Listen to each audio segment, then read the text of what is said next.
500 लोगों का भोजन बनाना, व्यवस्था करना, खाना खिलाने की जगह, वो सब मिलाकर के अगर देखा जाए तो कितना आपको चाहिए स्पेस।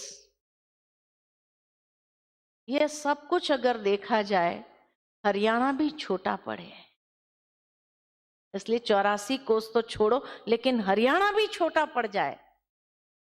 इसीलिए महर्षि वेद व्यास जी ने अपने मन की कल्पना से आज से 5000 साल पहले जो वर्तमान समय को देखा था कि जहां हर व्यक्ति युद्ध कर रहा है, जीवन एक संघर्ष हो गया है, तो उसके लिए महाभारत की कथा, उसने कुरुक्षेत्र की कथा नहीं लिखी है, हरियाणा की कथा नहीं लिखी है, लेकिन महाभारत की कथा कि उस समय जो महाभारत था, जो उसने देखा अपने समाधि अवस्था में, Mahabharat extended from Afghanistan to far east, ये सारा महाभारत था।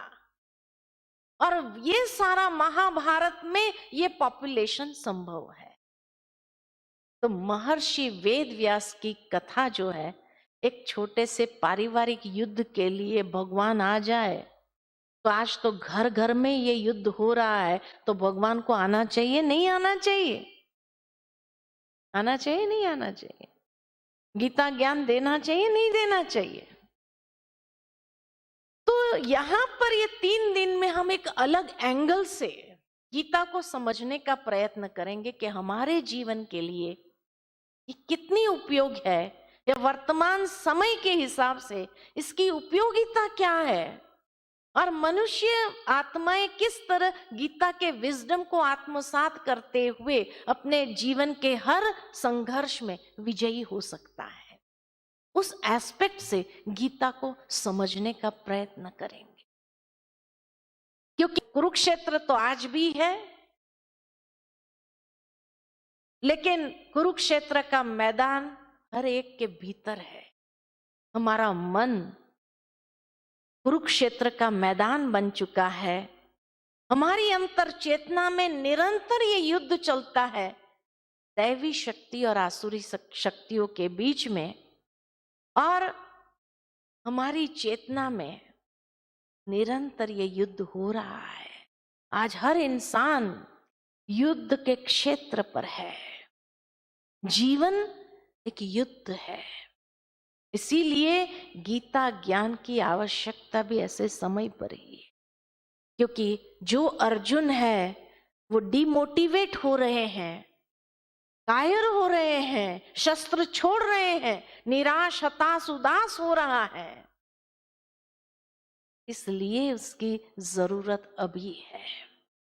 और 700 श्लोक 18 अध्याय में बटे हुए, जिसमें पहला अध्याय मानव की समस्याओं को दर्शाया है, जहां अर्जुन अपनी समस्याओं का वर्णन करता है। व्हाई शुड आई किल, सारा क्वेश्चंस पूछता है भगवान को, मैं क्यों युद्ध करूं, क्या जरूरत है मुझे ये युद्ध करने की, और ऐसे अनेक सवाल। मुझे कुछ नहीं चाहिए, मुझे वो राज सत्ता नहीं चाहिए, मुझे वो गद्दी नहीं चाहिए, ऐसे अनेक प्रकार की कायरता वाली बातें कर रहा है, जो आज का मनुष्य भी कई बार जीवन के अंदर यही कहता है, हे प्रभु मुझे कुछ नहीं चाहिए, लेकिन मैं ये युद्ध करना नहीं चाहता हूं। दूसरे अध्याय में मुख्य मुद्दे उठाए गए हैं और उसका समाधान दिया हुआ है। तीसरे अध्याय से लेकर 17वें अध्याय तक इन समाधानों का विस्तार किया गया है, और 18वें अध्याय में इसका सारांश दिया हुआ है। जो अगर प्रैक्टिकल देखे तो गीता माना ही एक संवाद अर्जुन और भगवान के बीच में। यहां अगर हम सब अर्जुन हैं, जो पॉजिटिव क्वालिटीज वाले अर्जुन हैं, तो उन अर्जुनों का ईश्वर के साथ एक संवाद होता है। क्योंकि हमने अपने संसार को इतना अत्यधिक जटिल और दूषित बना दिया है। माना बाहर के संसार की बात नहीं करते, हर एक ने अपने कर्मों की सृष्टि को इतना जटिल कर दिया है, इतना दूषित कर दिया है, कई प्रकार के गलत कर्म हो गए, जाने अनजाने रूप में हो गए, तो हमने अपनी कर्मों की सृष्टि को इतनी कॉम्प्लिकेटेड कर दिया है कि अब हम चाहते हैं कि हम अपनी सृष्टि को सुखद बनाए, अपने संसार को सुखद बनाए, जहां हम शांति से, प्रेम से, आनंद से, खुशी से रह सके, ऐसा बनाना चाहते हैं। और उसके लिए भगवान अर्जुन से यही कहते हैं, तुम अपने फोकस को क्लियर करो, अपनी मंजिल देखो, मुझे कहां जाना है और वहां जाने के लिए मुझे कौन सा रास्ता अपनाना है, ताकि हम अपनी उलझनों को सुलझा सके। कहां कहां उलझे हैं हम, कितना हमने अपने कर्मों की सृष्टि को कॉम्प्लिकेटेड बना दिया है, अपने नेचर को कॉम्प्लिकेटेड कर दिया है। तो कहीं ना कहीं भीतर से हमें अपने आप को ठीक करने की आवश्यकता है।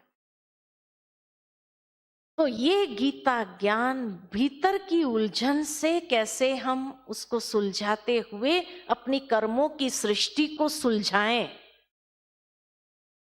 आज हर कोई चाहता तो यही है कि मैं अपनी कर्मों की सृष्टि को, अपने संसार को सुलझा के रख दूं, सुलझाऊं, लेकिन कैसे करना है उसको पता नहीं।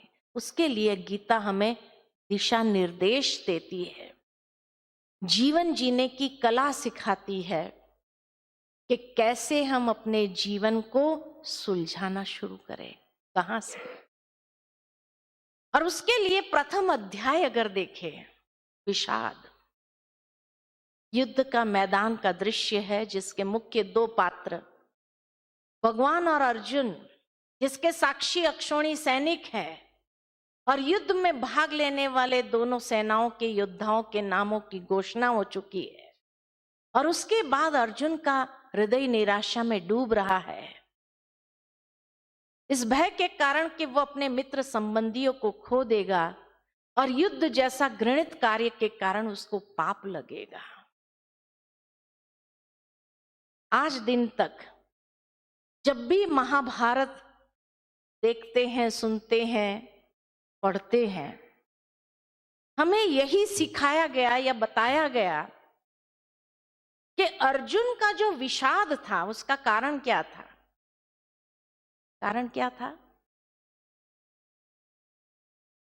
किसके प्रति? कौन से परिवार के प्रति? कहा कि जब उसने रथ को बीच में ले जाने के लिए भगवान से कहा, और जब उसने सामने भीष्म पितामह को देखा, गुरु द्रोणाचार्य को देखा, कृपाचार्य को देखा, अपने चाचा मामा काका सबको देखा, तो उसका मोह जागृत हो गया, ये हमें बताया जाता है।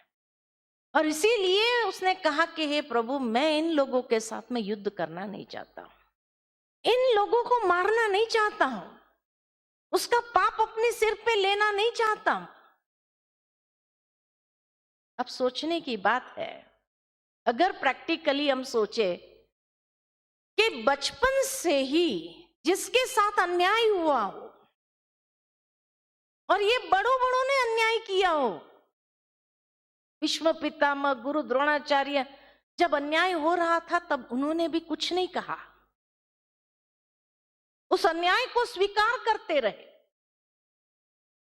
क्या जिनके साथ हमेशा बचपन से लेकर के ही अन्याय होता रहा हो, उसके प्रति कभी मोह जागृत हो सकता